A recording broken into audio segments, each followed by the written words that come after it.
ഹോസ്പിറ്റലിനെ കുറിച്ച് പറയാനുള്ളതെന്ന് പറഞ്ഞു കഴിഞ്ഞാൽ ഞാൻ ഈ മാസം 5-ാം തീയതി എൻ്റെ ഫാദറിനെ ഞാൻ വിജയാസ് ഹോസ്പിറ്റലിൽ ഒരു ഒരു വയറ് സംബന്ധമായ അസുഖമായിട്ട് ഞാൻ അവിടെ കൊണ്ടുപോവുകയാണ്.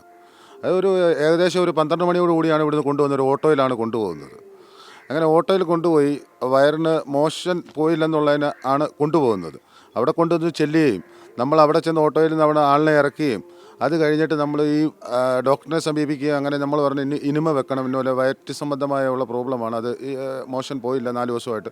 അങ്ങനെ നമ്മളെന്ത് ചെയ്ത് ഇനിമ വെക്കുകയും ചെയ്ത് കഴിഞ്ഞിട്ട് നമ്മളൊരു കുറച്ച് നേരം കഴിഞ്ഞ് ഞങ്ങൾ പോകാൻ വേണ്ടി ഡിസ്ചാർജ് ചെയ്ത സമയത്ത് ഞങ്ങളുടെ ഫാമിലി എൻ്റെ വൈഫുമായിട്ട് പറഞ്ഞു ഇന്നുപോലെ നമുക്ക് പപ്പയെ ഒന്ന് ടെസ്റ്റ് ചെയ്ത് ഒരു ബ്ലഡ് ടെസ്റ്റ് നടത്തിയിട്ട് കൊണ്ടുപോകാം. അന്നേരം നമ്മൾ പറഞ്ഞു ഓക്കെ. ബ്ലഡ് ടെസ്റ്റ് നടത്തിയിട്ട് അവിടെ ഒരു 4:30 മണിയോട് കൂടി ഞങ്ങൾ അവിടെ ഉണ്ടായിരുന്നു. അന്നേരം ഞാൻ എൻ്റെ ഫാമിലി എല്ലാവരും അങ്ങ് പോവുകയും വീട്ടിൽ വരികയും ചെയ്തു. അന്നേരം ഞാനും എൻ്റെ മകനും മാത്രമേ ഉള്ളായിരുന്നു അവിടെ. അന്നേരം പപ്പ പറഞ്ഞു എനിക്കിത് വെള്ളം കുടിക്കണമെന്ന് തന്നെ. അങ്ങനെ ഒരു ജ്യൂസും മേടിച്ചുകൊണ്ട് കൊടുത്തു വന്നപ്പം റിസൾട്ട് വന്ന ഒരു 4:30 കൂടിയാണ് റിസൾട്ട് വരുന്നത്. ഈ റിസൾട്ട് വന്നപ്പം അവിടുത്തെ നേഴ്സ് പറഞ്ഞു ഇന്നുപോലെ ഇങ്ങനെ കൗണ്ട് കുറവാണെന്നും അതായത് ക്രിയാറ്റിൻ കുറവാണെന്നും പിന്നെ അങ്ങനെ സംബന്ധമായിട്ട് പറഞ്ഞു കഴിച്ചിട്ട് ഇവർ ഈ കിഡ്നിക്ക് എന്തെങ്കിലും കംപ്ലയിൻ്റ് ഉണ്ടായിരുന്നോ എന്ന് നമ്മൾ എടുത്ത് ചോദിച്ചു. നമ്മൾ പറഞ്ഞ ഒരു കുഴപ്പമില്ല, കിഡ്നിക്കും ഒരു സംബന്ധമായിട്ട് ഒരു കാര്യങ്ങളും ഇല്ലായിരുന്നു. അന്നേരം അവർ പറഞ്ഞു, ഞാൻ പറഞ്ഞു അങ്ങനൊന്നും ടെസ്റ്റ് ഒന്നും കൂടെ ചെയ്തേ പറ്റൂ, എന്തോ നോക്കട്ടെ എന്ന് പറഞ്ഞു. അന്നേരം പുള്ളിക്കാരി പറഞ്ഞു ഞാൻ ഒന്നും കൂടെ നോക്കട്ടെ ഫൈനൽ ടെസ്റ്റ് എന്ന് പറഞ്ഞു. പുള്ളിക്കാരി വന്നപ്പോൾ എൻ്റെ അടുത്ത് പറഞ്ഞു അഡ്മിറ്റ് ചെയ്യണമെന്ന് പറഞ്ഞപ്പോൾ പറഞ്ഞ് ആരുടെയെങ്കിലും സമ്മതം ഉണ്ടെങ്കിൽ മാത്രമേ അഡ്മിറ്റ് ചെയ്യുമെന്നും പറഞ്ഞു. ഒരു ഡോക്ടറും അതിൻ്റെ സംവിധാനങ്ങളും ആൾക്കാരും ഒക്കെ PROകളുമായിട്ട് അവിടെ വന്നു. അന്നേരം ഞാൻ പറഞ്ഞു അഡ്മിറ്റ് ചെയ്തു. എൻ്റെ പപ്പയ്ക്ക് ഒരു അസുഖം ഉണ്ടെങ്കിൽ അത് നമ്മൾ തീർത്തിട്ടല്ലേ നമ്മൾ ഹോസ്പിറ്റലിൽ നിന്ന് പോകണ്ടേ. അന്നേരം ഞാൻ പറഞ്ഞു അഡ്മിറ്റ് ചെയ്യുവാണെന്ന് പറഞ്ഞു. അഡ്മിറ്റ് ചെയ്തു. ഞാനങ്ങനെ വേറൊരു ആവശ്യമായിട്ട് പുറത്ത് പോവുകയും ചെയ്തു. അന്നേരം വീട്ടിൽ നിന്ന് വിളിച്ചിട്ട് പറഞ്ഞു ഇന്നുപോലെ ICUലേക്ക് ആക്കുവാണെന്ന് പറഞ്ഞു. ഞാൻ ചോദിച്ചു ICUലോട്ട് ആക്കേണ്ട കാര്യം എന്താണ്? ഒരു വയറ് സംബന്ധമായിട്ട് വന്ന ഒരാളിനെ ഉടനെ ക്രിയാറ്റിൻ കുറഞ്ഞാലും ഈ പറഞ്ഞ കൗണ്ട് കുറഞ്ഞാലും ഒരു മനുഷ്യനെ കൊണ്ടുവന്ന് ICUലേക്കാണോ കയറ്റുന്നത്? അത് നമുക്കതിനെപ്പറ്റി ഒരു അത്ര ഗ്രാഹ്യമൊന്നുമില്ല. അന്നേരം ഡോക്ടർ പറഞ്ഞു ICUലേക്ക് കയറ്റി. ഞാൻ അങ്ങനെ പുള്ളിക്കാരനെ അവിടെ ICUയിൽ കയറ്റുകയും ചെയ്ത് കഴിഞ്ഞ് ഞാൻ രാത്രി ചെന്നു. ഞാൻ പറഞ്ഞ ആവശ്യമില്ലാത്ത മരുന്നുകൾ നിങ്ങൾ കൊടുക്കരുത്, ആവശ്യമുള്ള ട്രീറ്റ്മെൻറ്റ് ചെയ്താൽ മതി നിങ്ങൾ അന്നേരം ഞാൻ എത്രയും വിഷമമാണെന്ന് പറഞ്ഞാൽ നടന്നു പോയത് കൊണ്ടാണ് എനിക്ക് വിഷമം വന്നത്. അങ്ങനെ ഞാൻ സിസ്റ്ററിനോട് പറയുകയും ചെയ്തു ആവശ്യമുള്ള മരുന്ന് എൻ്റെ ഫാദറിന് ആവശ്യമുള്ളത് മാത്രമേ കൊടുക്കാവൂ.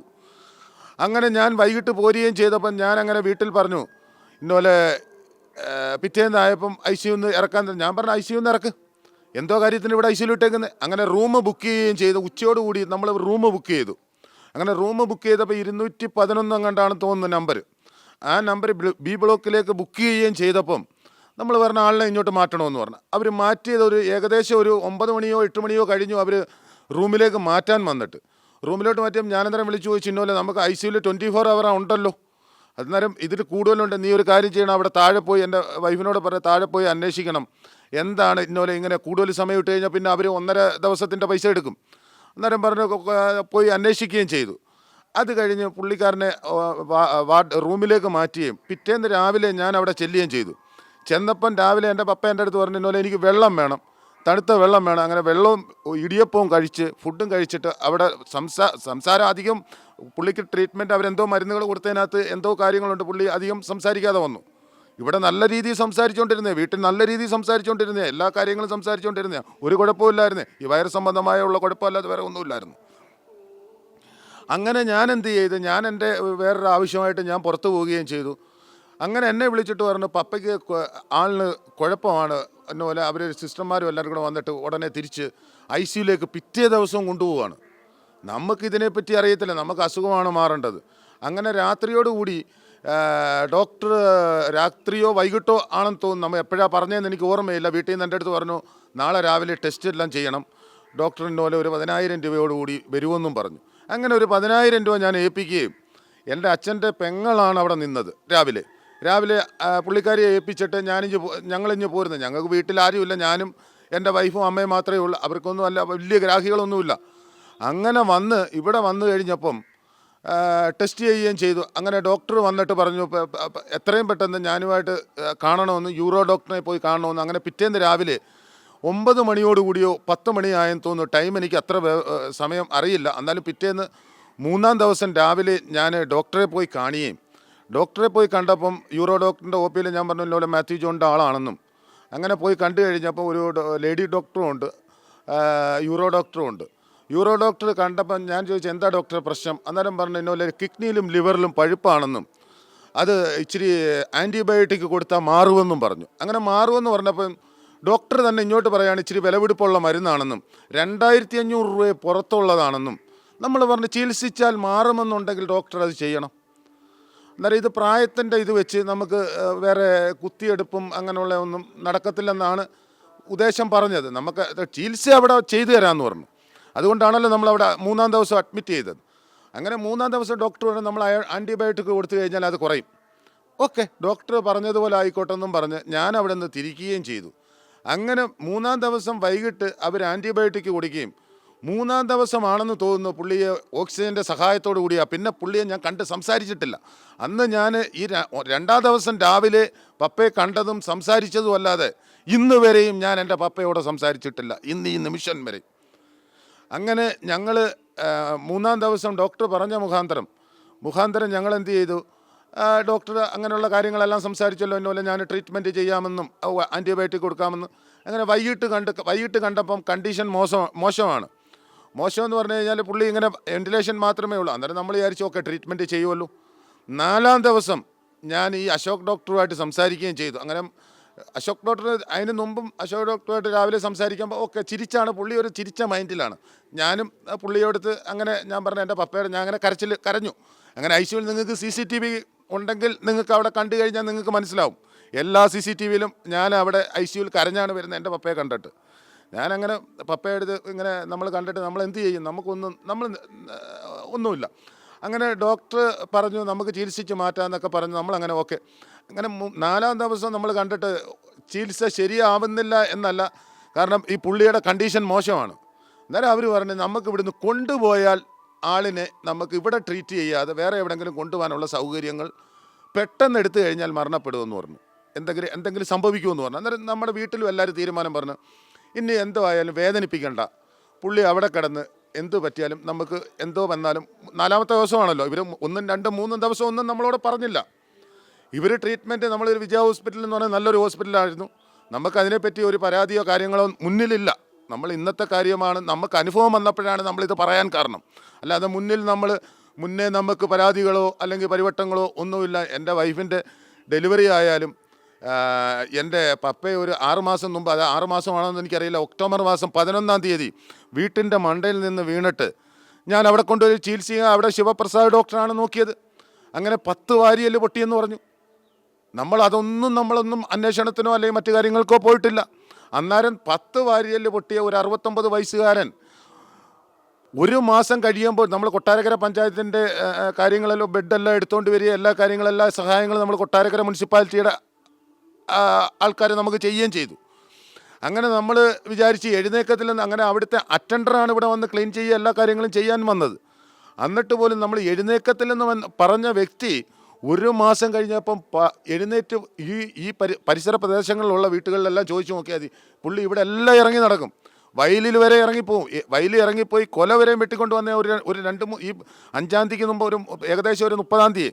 അങ്ങനെ 4-ാം ദിവസം ഞാൻ ചോദിച്ചു ഡോക്ടറെ നമുക്കിത് ഇവിടെ ഇങ്ങനെയാണെങ്കിൽ എങ്ങനെയാണ്, നമുക്ക് ഹോളി ക്രോസിലെങ്ങാനും കൊണ്ടുപോകാമല്ലോ, ഹോളി ക്രോസിൽ കൊണ്ടുപോയാൽ അത്. അന്നേരം ഡോക്ടർ മൗനമാണ് നമ്മളോട് പറയുന്നത്. എന്നാൽ ഡോക്ടർ പറയണം നിങ്ങൾ കൊണ്ടുപോയി ചികിത്സിക്കൂ. 5-ാം ദിവസം ഞാൻ വൈകിട്ട് വന്നപ്പോൾ എൻ്റെ അച്ഛൻ്റെ അനിയനുണ്ടായിരുന്നു, ഞാനുണ്ടായിരുന്നു.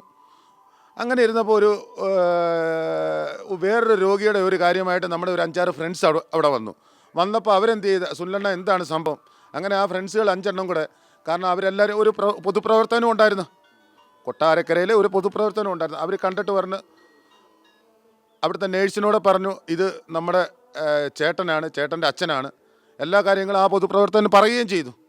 അങ്ങനെ നമ്മൾ അതും കഴിഞ്ഞിട്ട് ഡോക്ടറോട് നമ്മൾ സമീപിച്ചു. ഡോക്ടറെ നമുക്കിത് കൊണ്ടുപോകണം. അച്ഛൻ്റെ അനിയനും ഞാനും കൂടെ പോയി അശോക് ഡോക്ടറുമായിട്ട് സംസാരിച്ചു. അവിടെ വന്നു ഈ ICUയിൽ വന്നപ്പോൾ നമ്മൾ പറഞ്ഞു ഡോക്ടർ ഇത് അന്നേരവും ഡോക്ടറൊന്നും പറയുന്നില്ല, നിങ്ങൾ എവിടെയെങ്കിലും കൊണ്ടുപോകും. 5-ാം ദിവസവും ഡോക്ടർ പറയുന്നില്ല നിങ്ങൾ കൊണ്ടുപോകുന്നു പറഞ്ഞാൽ അന്നേരവും ഈ പറയുന്ന ഇതിൻ്റെ പേരിലാണ് കിടക്കുന്നത്. അതായത് നമ്മുടെ എന്തുവാ ഓക്സിജൻ്റെ സഹായത്തോടു കൂടിയാണ് കിടക്കുന്നത്. അത് കഴിഞ്ഞ് 5-ാം ദിവസം ഈ 5-6 നമ്മുടെ ഫ്രണ്ട്സുകൾ വന്നപ്പം ഇനി അവരുടെ CCTV ഇട്ട് കണ്ടിട്ടാണോ എന്തുവാണെന്ന് അറിയത്തില്ല, രാവിലെ തന്നെ യൂറോ ഡോക്ടറും അശോക് ഡോക്ടറും പ്രേം ഡോക്ടറും കൂടെ വന്നിട്ട് പറയുവാണ് എത്രയും പെട്ടെന്ന് കൊണ്ടുപോകണം, കൊണ്ടുപോയാൽ ആൾ രക്ഷപ്പെടും. ഞാൻ അന്നേരം നമുക്കിതൊന്നും അറിയത്തില്ല. ഡോക്ടർ പറയുമ്പോൾ നമ്മൾ അവർക്ക് എന്തെങ്കിലും ഇമ്പ്രൂവ്മെൻ്റ് ഉണ്ടായിട്ടായിരിക്കും ചിലപ്പം പറയുന്നത് കൊണ്ടുപോ എന്ന് പറയും. ഇത്രയും ദിവസം അന്നേരം നമ്മൾ ഇതിൻ്റെ സംവിധാനങ്ങളോ കാര്യങ്ങളോ ഒന്നും അന്വേഷിക്കുന്നില്ല. അന്നേരം ഡോക്ടർ പറഞ്ഞു, ഞാൻ പറഞ്ഞു എന്താ ഡോക്ടർ കൊണ്ടുപോകുന്നതിൻ്റെ കാരണം, ഇവിടെ റേഡിയോളജി ഡോക്ടർ ഇല്ലെന്നും ഈ റേഡിയോളജിയുടെ ഈ ഡോക്ടറിൻ്റെ അന്നേരം ഞാൻ പറഞ്ഞു ഡോക്ടർ ഇവിടെ ആഴ്ചയിൽ വരുമെന്ന് ആരാണ്ട് പറഞ്ഞായിരുന്നു. അന്നേരം ആഴ്ചയിലും ഇവിടെ വരുന്നില്ലെന്നാണ് ഡോക്ടർ ഞങ്ങളോട് പറഞ്ഞ അശോക് ഡോക്ടർ. അന്നേരം ഞാൻ അങ്ങനെ ഞങ്ങൾക്ക് ഈ അത് ഇവർക്കറിയാമല്ലോ ഇത് ലിവറിൽ പഴുപ്പുണ്ടെന്നും ഈ കിഡ്നി പഴുപ്പുണ്ടെന്നും അവർ പറയുന്നതാണ് നമ്മൾ കേൾക്കുന്നത്. നമ്മൾ ഈ CT സ്കാനും എല്ലാ കാര്യങ്ങളും ചെയ്തതാണല്ലോ. നമ്മൾ ഡോക്ടറല്ലല്ലോ, നമ്മൾ ഡോക്ടറിനെ പഠിച്ച നമ്മളൊരു സാധാരണക്കാരനാണ്. ഈ സാധാരണക്കാരെ അവിടെ ചെന്നപ്പോൾ ഇതൊക്കെ പറയുമ്പോൾ നമ്മൾ വിശ്വസിക്കുകയാണ്. അങ്ങനെ ഇവരെന്ത് ചെയ്തു, നമ്മളെടുത്ത് ഡിസ്ചാർജ് ചെയ്യാം, റെഫർ ചെയ്യാമെന്നും പറഞ്ഞു. അന്നേരം ഞാൻ പറഞ്ഞു കിംസിലേക്ക് തന്നെ പോയിട്ട് ജീവൻ നിലനിൽക്കുവാണെങ്കിൽ, ഞങ്ങളുടെ കയ്യിൽ പൈസയോ സാമ്പത്തികങ്ങളോ ഉണ്ടായിട്ടൊന്നുമല്ല, ഞങ്ങൾ പറഞ്ഞു അത് നമ്മൾ ഉണ്ടായിട്ട് ഒരു കാര്യങ്ങളൊന്നുമല്ല, നമ്മൾ സാധാരണക്കാരനാണ്. അങ്ങനെ നമ്മൾ എന്ത് ചെയ്ത് ഈ അച്ഛനെ കൊണ്ടുപോകാനുള്ള തയ്യാറെടുപ്പ് ചെയ്തപ്പോൾ ഞാൻ പറഞ്ഞു ഇത് എങ്ങനെ കൊണ്ടുപോകും, ഈ പറയുന്ന നഖത്തിൽ മാത്രമേ ഉള്ളൂ ജീവൻ ഇല്ല എന്നാണ് അതിൻ്റെ അർത്ഥം എന്ന് പറഞ്ഞാൽ കണ്ടാൽ നിങ്ങൾക്ക് മനസ്സിലായി ജീവൻ ഇല്ല. അങ്ങനെയാണ് കൊണ്ടുപോകുന്നത്. അന്നേരം ഞാൻ ചോദിച്ചു ഇത് എങ്ങനെ കൊണ്ടുപോകും. അന്നേരം നമ്മൾ MICUവിൻ്റെ വണ്ടി ഞാൻ പറഞ്ഞ ICU വിത്ത് നേഴ്സ്. അന്നേരം ഞാൻ പറഞ്ഞു എനിക്കൊരു നേഴ്സിനെ വിട്ട് തരണം. അന്നേരം അവർ പറഞ്ഞു അതല്ല, ഈ ആംബുലൻസിൽ തന്നെ നേഴ്സ് ഉണ്ടെന്നും നമ്മളെ ബോധിപ്പിച്ച് 1 മണിക്കൂർ കഴിഞ്ഞു, അരമണിക്കൂർ കഴിഞ്ഞ് 1 മണിക്കൂറായി. ഇവർ ഒരു കാര്യങ്ങളും നമ്മളെ അനങ്ങുന്നില്ല. നമ്മളങ്ങനെ താഴെ PRO ആയിട്ട് ബന്ധപ്പെട്ടു. താഴെ PRO അവിടെ ഒരു ഗ്ലാസ് ഇട്ട ഒരു റൂമിൽ, നമുക്ക് പേരറിയില്ല, പുള്ളിയായിട്ട് ബന്ധപ്പെട്ട ഉടനെ തന്നെ പുള്ളി ഒരു ബ്ലസ്സൻ എന്ന് പറഞ്ഞ ഒരു പേര് ഉള്ള ആളിനെ വിളിച്ചു. എന്താണ്, അന്നേരം പുള്ളി ചാടി പിടിച്ച് മേളിലോട്ട് പോയി ICUവിലേയും പോയി കാര്യങ്ങൾ ചെയ്തപ്പം നമ്മുടെ അടുത്ത് പറഞ്ഞു ബില്ല് നിങ്ങൾ പോയി, നമ്മുടെ ഈ ബില്ലും തരുന്നില്ല. പേയ്മെൻറ്റിൻ്റെ ഒരു രോഗിയോട് ചെയ്യുന്ന ക്രൂരത. നിങ്ങളെന്നാ ഒരു ബില്ല് തരുമ്പം ആ ബില്ല് ആ രോഗി ഇത്രയും ക്രിട്ടിക്കലായിട്ട് കിടക്കുന്ന ആ രോഗിയുടെ അടുത്ത് കൊണ്ടുവന്ന്, അല്ലെങ്കിൽ അവരുടെ ആൾക്കാരുടെ കയ്യിൽ കൊണ്ടു തരണം, ബില്ല് ഇത്രയാണ്. അവരതല്ല ചെയ്യുന്നത്. കുറേ ഗുണ്ടായുസമായിട്ട് കുറേ PROകൾ കൊണ്ടടയ്ക്ക്. എവിടെ അത് താഴെ. ഞാനങ്ങനെ താഴെ പോയി. അവിടെ ചെന്നിട്ട് ബില്ലിംഗ് സെഷനിൽ ചെന്നപ്പോൾ അവിടെ ആളില്ലായിരുന്നു. അതും കഴിഞ്ഞിട്ട് ബില്ലിംഗ് സെഷനിൽ ചെന്ന് പൈസ അടച്ചു, തിരിച്ചു വന്നു. നമ്മൾ ചോദിച്ചു ഇതിൻ്റെ സമ്മറി പേപ്പർ എവിടെ സിസ്റ്റർ? ഞാനല്ല ചോദിച്ചത്, എൻ്റെ അച്ഛൻ്റെ പെങ്ങളാണ് ചോദിച്ചത്. സമ്മറി പേപ്പർ എവിടെയാണ് സിസ്റ്റർ? അന്നേരം സിസ്റ്റർ പറഞ്ഞു ഞങ്ങൾക്ക് തരാനുള്ള അധികാരമില്ലെന്നും. ഈ അധികാരമില്ലാത്തപ്പോൾ ഞാൻ ചോദിച്ചു ഈ അധികാരമില്ലെങ്കിൽ പിന്നെ നമ്മളിത് എങ്ങനെ കൊണ്ടുപോയി, നമ്മളിത് എന്താണ് ട്രീറ്റ്മെൻറ്റ് ചെയ്യുന്നത് നമുക്കറിയണ്ടേ, അടുത്ത ഡോക്ടറിന് അറിയണ്ടേ ഇവിടെ എന്താണ് മരുന്ന് കൊടുത്തത്, എന്താണ് കാര്യം ചെയ്തത്. അന്നേരം നമുക്ക് തന്ന ഇത് റെഫർ ചെയ്തേക്കുന്ന പേപ്പറാണ് സാർ, ഇത് റെഫർ ചെയ്തേക്കുന്ന പേപ്പറാണ്.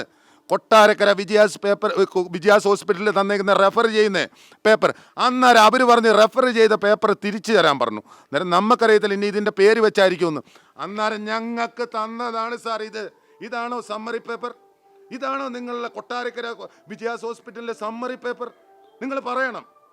നിങ്ങൾ അറിവുള്ള കൊട്ടാരക്കരയിൽ നല്ല വിദ്യാഭ്യാസമുള്ളവരുണ്ടല്ലോ, ഡോക്ടർമാരുണ്ടല്ലോ, നിങ്ങൾ പറ ഇതാണോ സമ്മറി പേപ്പർ? ഒരു ഹോസ്പിറ്റലിൽ തരുന്ന സമ്മറി പേപ്പർ.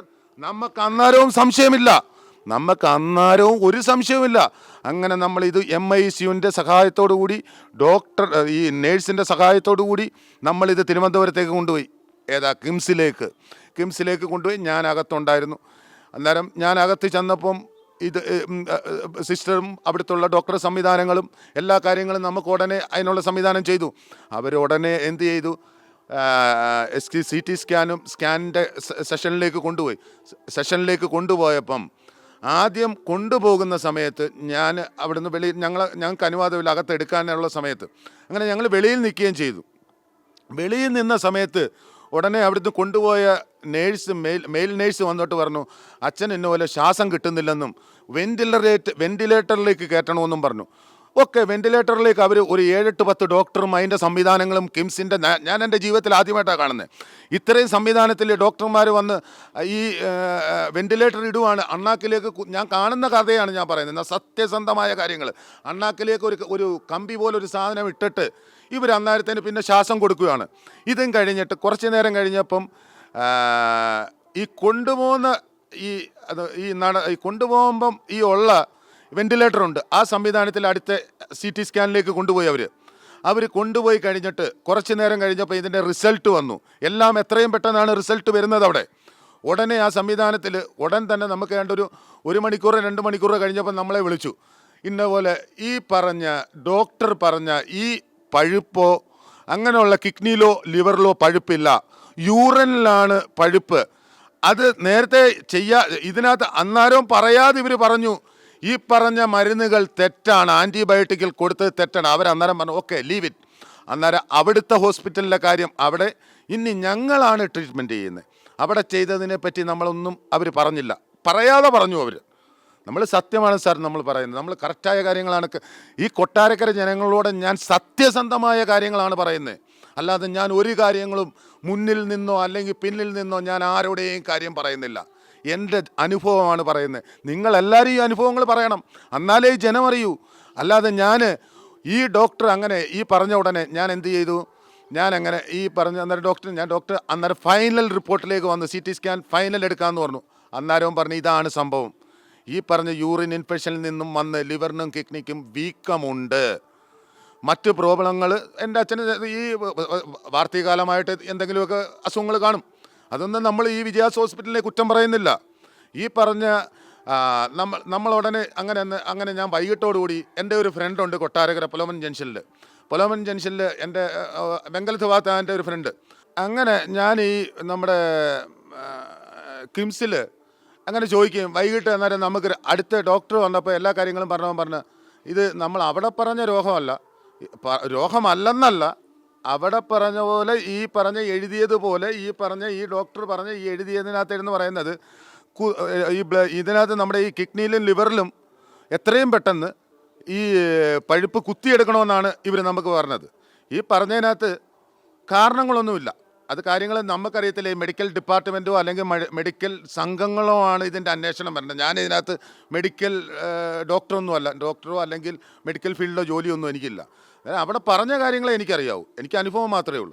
അങ്ങനെ പറഞ്ഞ് ഞാൻ അങ്ങനെ എന്ത് ചെയ്ത്, ഞാൻ എൻ്റെ കൊട്ടാരക്കരയുള്ള ഒരു ഫ്രണ്ടിനോട്, വെങ്കലത്ത് ഭാഗത്തുള്ള ഒരു ഫ്രണ്ടാണ് എൻ്റെ ഫ്രണ്ട്, അത് ചേട്ടന് തുല്യമായിട്ടുള്ളൊരു ഫ്രണ്ടാണ്. ആ പുള്ളിയോടെ ഞാൻ പറഞ്ഞു അണ്ണാ ഇങ്ങനെ എനിക്കൊരു കാര്യം സംഭവിച്ചു, എൻ്റെ അച്ഛൻ ഇങ്ങനെയാണ് സംഭവിച്ചത്.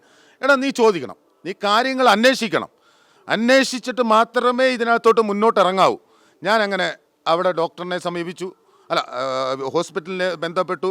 ഹോസ്പിറ്റലിലെ റിസപ്ഷനിൽ നിങ്ങൾ ഇതെല്ലാം അന്വേഷണത്തിൽ വരാം. റിസപ്ഷനിൽ ഞാൻ എൻ്റെ ഫോണിൽ നിന്നാണ് വിളിക്കുന്നത്. അവിടെ ഇരുന്ന് ഞാൻ പറഞ്ഞു, ഞാൻ ഡോക്ടറിൻ്റെ പേര് പറയുന്നില്ല, എനിക്ക് ഇന്ന ആളുടെ നമ്പർ വേണമെന്ന് പറഞ്ഞു. അങ്ങനെ ഞാൻ അവിടെ നിന്ന് നമ്പർ മേടിക്കുവാണ്. അങ്ങനെ മേടിച്ച് ഈ നമ്പറുമായിട്ട് ഞാൻ വിളിച്ചു, ഡോക്ടറെ ഇന്നപോലെ ഇങ്ങനെയാണ് സംഭവം. നമ്മളൊരു ഡോക്ടറിൻ്റെ പേര് പറഞ്ഞ് ആക്ഷേപിക്കാൻ ഞാൻ തയ്യാറല്ല. അങ്ങനെ ആ ഡോക്ടറിനെ വിളിച്ചപ്പം ഡോക്ടർ പറഞ്ഞു, സുനിൽ ഒരിക്കലും ഈ പ്രശ്നം ഞാൻ പറഞ്ഞു തീർക്കാം, നീ ഒരിക്കലും അവിടെ ചെന്ന് പ്രശ്നം ഉണ്ടാക്കരുത്. ഞാൻ പറഞ്ഞു ഞാൻ പ്രശ്നമൊന്നും ഉണ്ടാക്കാൻ ഞാൻ തയ്യാറല്ല, ഞാൻ ഒറ്റയ്ക്കേ ഉള്ളൂ. എൻ്റെ ജീവിതത്തിൽ നമുക്കാർക്കും നമ്മൾ പ്രശ്നം ഉണ്ടാക്കാനൊന്നും ഹോസ്പിറ്റലിൽ കയറി പ്രശ്നം ഉണ്ടാക്കാനൊന്നുമില്ല. അന്നേരം ഒരിക്കലും ഒരു കാര്യങ്ങൾ മുന്നോട്ട് പോകരുത്. നീ ഒരു കാര്യം ചെയ്യണം, ഞാൻ നാളെ രാവിലെ 9 മണിക്ക് വരുമെന്നും ഫ്ലൈറ്റിലാണ് വരുന്നതെന്ന് പറഞ്ഞു. ഞാൻ ചെന്നൈയിലാണ്, ഫ്ലൈറ്റിൽ നാളെ രാവിലെ വരും 9 മണിക്കെന്ന്. നമ്മൾ പറഞ്ഞു ഓക്കെ ഡോക്ടർ വരുന്നവരെ ഞാൻ കാത്തിരിക്കാം. അങ്ങനെ ഞാൻ ഇവിടുന്ന് തിരുവനന്തപുരത്ത് നിന്ന് രാവിലെ എൻ്റെ അച്ഛൻ്റെ പെങ്ങളുടെ ഭർത്താവിനെ വിളിച്ചു വരുത്തിയിട്ട് ഞാൻ രാവിലെ തന്നെ വന്ന് ഡോക്ടറെ കണ്ടു. ഡോക്ടറെ ഇത് എന്നോട് ചെയ്തത് ക്രൂരതയായിപ്പോയല്ലോ, കാരണം ഞാൻ എൻ്റെ അച്ഛനെ ഇങ്ങനെ കൊണ്ടുവന്നിട്ട് ഈ സാഹചര്യത്തിൽ തിരിച്ചു തരുമോ പറയുന്നത് എന്ത് ദോഷമാണ് ഡോക്ടറെ ഇത്. അന്നേരം ഡോക്ടർ എടുത്ത വായിലെ ചോദിച്ചു, നീ ഇന്ന പോലെ സാമൂഹ്യ പ്രവർത്തകൻ്റെ ഇന്ന ആളിൻ്റെ, ഞാൻ ആളിൻ്റെ പേര് പറയാൻ പറ്റത്തില്ല, ഇന്ന ആളിൻ്റെ ആളാണെന്ന് നീ പറയാൻ ഞാൻ തരുന്നു. ഞാൻ പറഞ്ഞു ഡോക്ടർ ഞാൻ എങ്ങനെ പറയും ഡോക്ടർ, ഞാനൊരു രോഗിയെ കൊണ്ടുവരുമ്പം ഇന്ന ആളിൻ്റെ ആളാണ്, അല്ലെങ്കിൽ ഞാനിവിടുത്തെ ഹെൽത്ത് ഡിപ്പാർട്ട്മെൻറ്റിൻ്റെ വലിയ ആളിൻ്റെ ആളാണെന്നോ, അല്ലെങ്കിൽ ഞാനിവിടുത്തെ ഗവൺമെൻറ് സംവിധാനത്തിൻ്റെ വലിയ ആളാണോ എന്ന് ഞാൻ എന്തിനു പറയണം?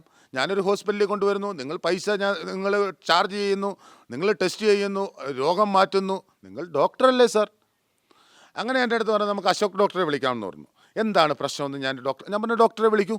അങ്ങനെ ഞാൻ എൻ്റെ കൂടെ ഒരു 2-3 ഫ്രണ്ട്സുകളും ഉണ്ട്, പ്രായമുള്ളവർ. ഞാൻ ചെറുപ്പക്കാരെ കൊണ്ടുപോയി അവർ കാണുമ്പോൾ അവർ പറയും ഇതിനി ഇവിടെ നാശനഷ്ടത്തിന് വന്നതാണെന്നോ അല്ലെങ്കിൽ ബന്ധപ്പെട്ട കാര്യങ്ങൾക്കോ പ്രായമുള്ളവരെ വിളിച്ചുകൊണ്ട് വന്ന് അവരുമായിട്ട് ഈ ഡോക്ടറുടെ റൂമിൽ നിങ്ങൾക്ക് CCTV പരിശോധിക്കാൻ. നമ്മൾ പിന്നെയും പറയുന്നതിൻ്റെ കാരണം ഈ CCTV നിങ്ങൾക്ക് നോക്കാം. വിജയാസ് ഹോസ്പിറ്റലിൽ CCTV ഉണ്ടല്ലോ. ഈ 10 മണിക്ക് ഞാൻ ഡോക്ടറെ പോയി കണ്ടു, സംസാരിച്ചു. ഈ കാര്യങ്ങളെല്ലാം കഴിഞ്ഞപ്പം അശോക് ഡോക്ടറെ വിളിച്ചു വരുത്തി. ഞാൻ ചോദിച്ചു, ഡോക്ടർ എന്നോട് ഈ ക്രൂരത ചെയ്ത എന്തിനാ? എൻ്റെ അച്ഛനെ വെറുതെ വിട്ടുകൂടായിരുന്നു. എന്താണ് ഡോക്ടർ ഈ 1 മണിക്കൂർ കൊണ്ട് ഈ തിരുവനന്തപുരം വരെയും പോയാൽ കിഡ്നിയിലും ലിവറിലും പഴുപ്പുണ്ടെന്ന് പറഞ്ഞ് പോവുമോ ഡോക്ടറെ? 1 മണിക്കൂർ കൊണ്ട് ടെസ്റ്റ് ചെയ്താൽ മാറുമോ? ഇല്ല. ഡോക്ടർ അങ്ങനെ പറഞ്ഞ് മൗനമാണ് ഡോക്ടർ എന്നോട് ചെയ്തത്. മൗനം. ഡോക്ടറിന് മൗനം. അന്നേരം ഞാൻ പറഞ്ഞു, ഡോക്ടർ നിരപരാധിയാണ്, എനിക്കറിയാം. ഡോക്ടർ ചിലപ്പോൾ നിരപരാധിയായിരിക്കും, മാനേജ്മെൻ്റ് ആയിരിക്കും പറയുന്നത്. ഇതേപോലെ അവർക്ക് ഓരോ ടാർഗറ്റ് കാണും. ഇന്ന ദിവസം ഇന്ന ആളിനെ കൊണ്ടുവരണം, 10 പേരെ നിങ്ങൾക്ക് ഇവിടെ ഈ പറയുന്ന വെന്റിലേറ്ററിലോ അല്ലെങ്കിൽ ICUലോ കിടത്തണമെന്ന് അവർക്ക് ടാർഗറ്റ് ഉണ്ട്. ഓരോ ചിലപ്പോൾ അവരുടെ ഹോസ്പിറ്റലിൽ ചിലപ്പം കാണുമായിരിക്കും. അല്ലെങ്കിൽ ഈ സംവിധാനങ്ങളും ഈ PROകളും കിടന്ന് ഓടത്തില്ലല്ലോ. ഒരു ചെറിയ ഹോസ്പിറ്റലോ നല്ല ഹോസ്പിറ്റലോ ആണെങ്കിൽ ഈ പറഞ്ഞ മാതിരി PROകളും ഗുണ്ടകളൊന്നും കാണത്തില്ല. ഈ ഹോസ്പിറ്റലിൽ അന്നേരം എൻ്റെ അടുത്ത് എല്ലാവരും പറയുന്നു, നീ ഒരിക്കലും അവിടെ ചെല്ലരുത്. നീ അവിടെ ചെന്ന് ഒറ്റയ്ക്ക് എന്തെങ്കിലും പ്രശ്നം ഉണ്ടാക്കിയാൽ അവിടെ ഈ ഹോസ്പിറ്റലിനകത്ത് ഗുണ്ടകളുണ്ടെന്നും. നമ്മൾ പ്രശ്നങ്ങൾ ഉണ്ടാക്കാനല്ലോ, അതുകൊണ്ടാണ് ഞാൻ ഈ പ്രായമുള്ളവരെ വിളിച്ചുകൊണ്ട് പോയത്. അങ്ങനെ ഞാൻ അവിടെ ചെന്ന് ഡോക്ടറുമായിട്ട് സംസാരിച്ചു. അശോക് ഡോക്ടറുമായിട്ട് സംസാരിച്ചു. ഡോക്ടറിൻ്റെ അടുത്ത് സംസാരിച്ചപ്പോൾ ഞാനും കരഞ്ഞു, ഡോക്ടറും കരഞ്ഞു. എന്തിനു സാർ ഡോക്ടർ കരയണം? തെറ്റ് പറ്റിയില്ലെങ്കിൽ ഡോക്ടർ സമ്മതിക്കണ്ടേ? ഡോക്ടർ കരഞ്ഞിട്ട് കാര്യമുണ്ടോ? ഉടനെ ഡോക്ടർ അവിടെ നിന്ന് ആ റൂമിൽ നിന്ന് ഇറങ്ങിപ്പോവുകയാണ്. ചെന്ന് ഞാൻ കരഞ്ഞിട്ട് വെളിയിൽ നിന്ന് അകത്ത് കയറി വന്നപ്പോൾ ഡോക്ടറെ കാണുന്നില്ല. എന്നാൽ ഡോക്ടറിന് തെറ്റ് പറ്റിയില്ലെങ്കിൽ ഡോക്ടർ ധൈര്യമായിട്ട് അവിടെ ഇരുന്ന് പറയണ്ടേ, എടുക്കൂ സുനിൽ, നിൻ്റെ റെക്കോർഡുകൾ എടുക്ക്, ഞാൻ അതിന് സമാധാനം ഉണ്ടാക്കാം. ഞാൻ അല്ലെങ്കിൽ കിംസിനാണോ തെറ്റുപറ്റിയേ അതോ കൊട്ടാരക്കര വിജയാസിനാണോ തെറ്റുപറ്റിയേ, ആർക്ക് തെറ്റുപറ്റിയെന്ന് ഞാൻ നോക്കാം. മെഡിക്കലാണല്ലോ. അന്നേരവും ഡോക്ടർ ഒന്നും സമ്മതിക്കുന്നില്ല. അന്നേരം നമ്മുടെ അടുത്ത് ആ വിളിച്ച ഡോക്ടർ നമ്മളോട് പറയുന്നത്, സുനിലെ ഞാനൊരു കാര്യം ചെയ്യാം. എന്താ സാർ? ഞാനൊരു കാര്യം എന്നെയും കൊണ്ടൊക്കുന്ന ഒരു കാര്യം ചെയ്യാം. ഞാൻ ഇവിടുത്തെ ബില്ല് മൊത്തവും സുനിൽ എത്ര രൂപയാണ് അടച്ചത്? അന്നേരം ഞാൻ പറഞ്ഞു, സാർ ഞാനൊരു 1 ലക്ഷം രൂപയും ഒരു 10,000 രൂപയ്ക്ക് അടുപ്പിച്ച് മറ്റേ CC സ്കാനിങ്ങിനും എല്ലാം കൂടെ ചെയ്തു സാർ. ഇവിടെ അടച്ച ചിലവ് മൊത്തം സുനിലിന് തരാം. 1,10,000 രൂപ സുനിലിന് തരാം. സുനിൽ ഈ പ്രശ്നങ്ങൾ ഇവിടെ വെച്ച് ഒതുക്കണം. ഞാൻ പറഞ്ഞു, എനിക്ക് ഇവിടുത്തെ ഇതിൻ്റെ ആരാ നടത്തിപ്പെന്ന് വെച്ചാൽ അവരെ എനിക്കൊന്ന് കാണണം. അങ്ങനെ ഞാൻ ഡോക്ടറോട് പറഞ്ഞ നിർബന്ധപ്രകാരം ആ മാനേജ്മെൻറ്റിൻ്റെ ഓണർ ലേഡിയാണെന്ന് പറഞ്ഞു. എനിക്ക് അവരുടെ പേരൊന്നും എനിക്കറിയത്തില്ല. മാഡത്തിനെ വിളിച്ചു. മാഡത്തിനെ ഫോണിൽ വിളിച്ചപ്പം പറഞ്ഞു, സാർ നിങ്ങൾ എന്ത് തീരുമാനമെടുത്താലും ഞങ്ങൾ മാനേജ്മെൻറ്റ് ഉറപ്പാണ്, സാർ ചെയ്യൂ. അന്നേരം ഞാൻ പറഞ്ഞു, മാഡം വരട്ടെ. അത് മാഡം വേറൊരു ആവശ്യമായിട്ട് എന്തോ അവരുടെ ഫാമിലി കാര്യമായിട്ട് തിരുവനന്തപുരത്ത് പോയേക്കുവാണെന്നും. ഓക്കെ, നമുക്കിതൊന്നും അറിയത്തില്ല. തിരുവനന്തപുരത്ത് പോയെന്ന് പറഞ്ഞപ്പോൾ നമ്മൾ അതിനെപ്പറ്റി ഒന്നും ചിന്തിക്കാൻ പോയില്ല. അങ്ങനെ തിരുവനന്തപുരത്ത് പോയി. പിറ്റേന്ന് 11 മണിക്ക് വരാൻ പറഞ്ഞു. ഞാൻ 11 മണിക്ക് വരാൻ പറ്റിയില്ല സാർ. ഞാനിവിടെ വന്നപ്പം ഏതാണ്ട് ഒരു 2 മണിയോട് കൂടിയായി, 2-2:30 ഞാൻ തിരിച്ച് അച്ഛനെ അവിടെ രാവിലെ ആൾ വന്നതും ട്രീറ്റ്മെൻറ്റിൻ്റെ കാര്യങ്ങളും അതിൻ്റെ കുറേ ഡോക്ടർമാരെ കാണണമായിരുന്നു. രാവിലെ അവർ ഓരോ ഡോക്ടർമാരും വന്ന് ICUയിൽ വന്ന് പരിശോധിക്കും. ഇതും കഴിഞ്ഞിട്ട് ഞാനൊരു 2-2:30 കൂടിയാണ് സാർ ഞാനിവിടെ വിജയാസ് ഹോസ്പിറ്റലിൽ വരുന്നത് ഒറ്റയ്ക്ക്. അങ്ങനെ ഇവിടുത്തെ ഞങ്ങളുടെ കൗൺസിലർ, ഞാൻ പറഞ്ഞിട്ടല്ല വന്നത്, കൗൺസിലർ തലേന്ന് വന്നിട്ട് ആ വിജയാസ് ഹോസ്പിറ്റലിന് സപ്പോർട്ടായിട്ട് പറഞ്ഞു. അങ്ങനെ എൻ്റെ അനിയൻ വിളിച്ചിട്ട് ദുബായിൽ നിന്ന് വിളിച്ച് ഞാൻ പറഞ്ഞിടാ, എന്നോല് നമ്മുടെ കൗൺസിലർ നമ്മളോട് എതിരാണല്ലോ പറഞ്ഞത്. അങ്ങനെ നമ്മുടെ കൗൺസിലർ നിരന്തരം ദുബായിലേക്ക് ഫോൺ ചെയ്യുകയാണ്. ദുബായിലേക്ക് അവനെ ഫോൺ ചെയ്തിട്ട് സുനിലിനോട് എന്നെ വിളിക്കാൻ പറയാനും എന്നെ വിളിച്ചിട്ട് സംസാരിക്കണമെന്ന് ഞാൻ വിളിച്ചില്ല. ഞാൻ മീഡിയയോട് ഞാനോ ഏത് ഗവൺമെൻറ്റോ ഏത് പോലീസ് സംവിധാനത്തിനോടോ ഏത് നീതിന്യായ കോടതിയോടെ ഞാനിത് എന്നും ഉറക്കെ വിളിച്ചു പറയും. ഞാൻ സത്യമാണ് സാർ പറയുന്നത്. അങ്ങനെ ഞാൻ ഈ പറഞ്ഞ പുള്ളി ഡോക്ടറുടെ പേരും ചോദിച്ചിട്ട് ഉടനെ ചാടിപ്പിടിച്ച് ആ റൂമിലേക്ക് വരികയാണ്. ആ റൂമിൽ വന്നിട്ടിരുന്നു. ഞാൻ പറഞ്ഞു, അച്ഛൻ പറയുന്നതൊന്നും ഞാൻ കേൾക്കേണ്ട കാര്യമില്ല, എനിക്ക് കാര്യമില്ല. ഞാൻ ഇന്ന ആളാണ്, ഇന്ന പൊതുപ്രവർത്തനാണ് ഇതിനകത്ത് ബന്ധപ്പെട്ടേക്കുന്നത്, അവർ പറയുന്ന മാത്രമേ എനിക്ക് കേൾക്കാൻ പറ്റൂ. അങ്ങനെ ഡോക്ടർ മുമ്പിൽ ഇരുന്ന് പറയുകയാണ്, സുനിലിന് 1.10 1.5 ലക്ഷം രൂപയാണ് ഞങ്ങളുടെ മാഡം പറഞ്ഞേക്കുന്നത്. 1.5 ലക്ഷം രൂപയ്ക്ക് എൻ്റെ അച്ഛനെ വിൽക്കാൻ എനിക്ക് തയ്യാറില്ല, എനിക്കതിൻ്റെ ആവശ്യവുമില്ല. ഞങ്ങൾ എത്ര കഷ്ടപ്പെട്ടാണെങ്കിലും ഞങ്ങളുടെ എല്ലാ ഇനി ഞങ്ങളുടെ ആകെ വീടും കാര്യങ്ങളേ ഉള്ളൂ എൻ്റെ അച്ഛന്. ആ സംവിധാനങ്ങളെല്ലാം വിറ്റായാലും ഞങ്ങൾ ചികിത്സിക്കും സാർ. ഞങ്ങൾ ഈ 1.5 ലക്ഷം രൂപയ്ക്ക്, നിങ്ങൾ കൊട്ടാരക്കരയുള്ള ജനങ്ങൾ പറ, ഈ 1.5 ലക്ഷം രൂപ ഞാൻ മേടിച്ച് ഈ പൊതുസമൂഹം അറിയാതെ എൻ്റെ അച്ഛൻ എന്തെങ്കിലും സംഭവിച്ചാൽ എനിക്ക് സമാധാനം വരുമോ സാർ? ഞാൻ ഉറക്കം വരത്തില്ല സാർ. ഞാൻ അതിൻ്റെ നിയമ സംവിധാനത്തിലേക്ക്, കേരളത്തിലുള്ള എല്ലാ സംവിധാനങ്ങളിലേക്കും സംവിധാനങ്ങൾക്ക് ഞാൻ കംപ്ലൈൻറ്റ് കൊടുത്തിട്ടുണ്ട്. ഞാൻ എല്ലാ സംവിധാനങ്ങളും, എൻ്റെ ഈ കേരളത്തിലെ ഗവൺമെൻറ് എനിക്ക് എല്ലാ സപ്പോർട്ടും ചെയ്തിട്ടുണ്ട്. എൻ്റെ ഈ കേരളത്തിലെ ഗവൺമെൻറ് എനിക്ക് എല്ലാ കാര്യങ്ങളിലും ഇന്നലെ എൻ്റെ അച്ഛനെ വെൻറ്റിലേറ്ററിൽ നിന്ന് എടുക്കാൻ വേണ്ടി ഡോക്ടർ പെട്ടെന്ന് വിളിക്കുവാണ്. കാരണം പുള്ളി വെൻറ്റിലേറ്ററിൽ നിന്ന് എടുത്താൽ മരണപ്പെടുമെന്ന് ഉടനെ തന്നെ പറഞ്ഞു. അന്നേരം എൻ്റെ അനിയൻ ഇന്നലെ ദുബായിൽ നിന്ന് വരികയും, ഇതാണ് എൻ്റെ അനിയനെ വിളിക്കുന്നു, ഇതാണ് എൻ്റെ അനിയനെ വിളിച്ച് ഞങ്ങൾ തിരുവനന്തപുരം എയർപോർട്ടിൽ നിന്ന് നേരിട്ട് ഹോസ്പിറ്റലിലേക്ക് വരികയാണ്. അങ്ങനെ 7 മണിക്ക് ഞങ്ങൾ ഗവൺമെൻറ് സംവിധാനങ്ങളിലേക്ക് ഞങ്ങൾ രണ്ടുപേരും കൂടാണ് പോയി കംപ്ലൈൻറ്റ് കൊടുക്കുന്നത്. അങ്ങനെ ഞാൻ നമ്മുടെ ഗവൺമെൻറ് സംവിധാനങ്ങളിൽ എല്ലായിടത്തും കംപ്ലൈൻറ്റ് കൊടുത്തു. ഞാൻ അങ്ങനെ കൊടുത്തു കഴിഞ്ഞ് ഞാൻ തിരിച്ചു വരുമ്പം എത്രയും പെട്ടെന്ന് വരണമെന്നും ഡോക്ടർ ഞങ്ങളോട് പറയുകയാണ്. ഞാനുണ്ട്, എൻ്റെ അമ്മയുണ്ട്, എൻ്റെ അനിയനുണ്ട്, എൻ്റെ അച്ഛൻ്റെ അനിയനുണ്ട്. ഞങ്ങളെല്ലാവരും ചേർന്നുള്ള തീരുമാനമെടുത്തു. വെൻറ്റിലേറ്റർ ഇനി മാറ്റാം, ഒരാഴ്ച കഴിഞ്ഞു. അന്നേരം ഡോക്ടർ പറഞ്ഞു വെൻറ്റിലേറ്റർ എടുത്തു മാറ്റിയാൽ മരണപ്പെടുമെന്ന് പറഞ്ഞു. എന്ന് പറഞ്ഞാൽ മരണപ്പെടുമെന്ന് പറഞ്ഞതിൻ്റെ ഉദാഹരണം അത് എങ്ങനെ അത് ഇനി ആ സംവിധാനങ്ങൾ നിൽക്കുമെന്ന് നമുക്കറിയത്തില്ല. അങ്ങനെ ഡോക്ടറിനോട് നമ്മൾ പറഞ്ഞു ഇനി ഇങ്ങനെ പുള്ളിയെ ബുദ്ധിമുട്ടിക്കുന്ന കാര്യങ്ങൾ എന്ന് പറഞ്ഞാൽ അത്ര സാഹചര്യം ആയിപ്പോയി സാർ. ഞാൻ അത്രയും വിഷമത്തിൽ വന്നതാണ്. എനിക്ക് കരഞ്ഞ് ഇനി കണ്ണുനീരില്ല. സത്യത്തിൽ ഞാൻ കള്ളക്കണ്ണീരോ അല്ലെങ്കിൽ അങ്ങനെയുള്ളതൊന്നുമല്ല. ഞാൻ എൻ്റെ വിഷമം അവനവൻ്റെ നേർക്ക് വരുമ്പോഴേ ഈ വിഷമം മനസ്സിലാവൂ. ഇന്നലെ ഞാനും എൻ്റെ അനിയനും രാത്രി അവിടെ നിന്നിട്ട് ഇന്ന് ഞങ്ങളിവിടെ വന്നപ്പം രാവിലെ ഞങ്ങൾ അച്ഛനെ കാണുകയും കണ്ണൊന്ന് ചെറുതായി തുറന്നു. അങ്ങനെ ഞങ്ങൾ സത്യമായ കാര്യങ്ങളാണ് പറഞ്ഞത്. കണ്ണ് തുറന്നു. ഞാൻ ഡോക്ടറിനോട് നന്ദി പറഞ്ഞു. അങ്ങനെ കിംസിലെ ഡോക്ടറിനോട് നന്ദി പറഞ്ഞിട്ട് ഞാൻ ഇവിടെ വരുമ്പോൾ എൻ്റെ അമ്മ ഇപ്പം വിളിച്ചിട്ട് പറയുന്നത് രാത്രിയോടുകൂടി, ഇപ്പം വൈകിട്ടോടുകൂടി ഞാനിപ്പോൾ ഇവിടെ വന്നു. വേറൊരു കാര്യങ്ങളുമായിട്ട് വീട്ടിലാരുമില്ല. അങ്ങനെ അനിയന് 2 ദിവസമായിട്ട് അവിടെ നിന്നെയാണല്ലോ. ഇവിടെ വന്നപ്പോൾ ഞങ്ങളുടെ അമ്മ പറയുന്നു ഇന്നപോലെ അച്ഛന് ക്രിട്ടിക്കലാണ്, ഞങ്ങൾ ഇനി തിരിച്ചു പോവാം സാർ. ഞങ്ങൾ എന്ത് വേണം? ഞങ്ങൾക്ക് നിയമ സംവിധാനങ്ങൾ, ഇതിന് നീതി ഞങ്ങൾക്ക് വേണം. കൊട്ടാരക്കര ജനങ്ങളാണ് നീതി തരേണ്ടത്. കൊട്ടാരക്കര ജനങ്ങൾ പ്രതികരിക്കണം. എന്താ കാരണം എന്ന് പറഞ്ഞാൽ ഓരോരുത്തരുടെ അനുഭവങ്ങൾ പറയണം.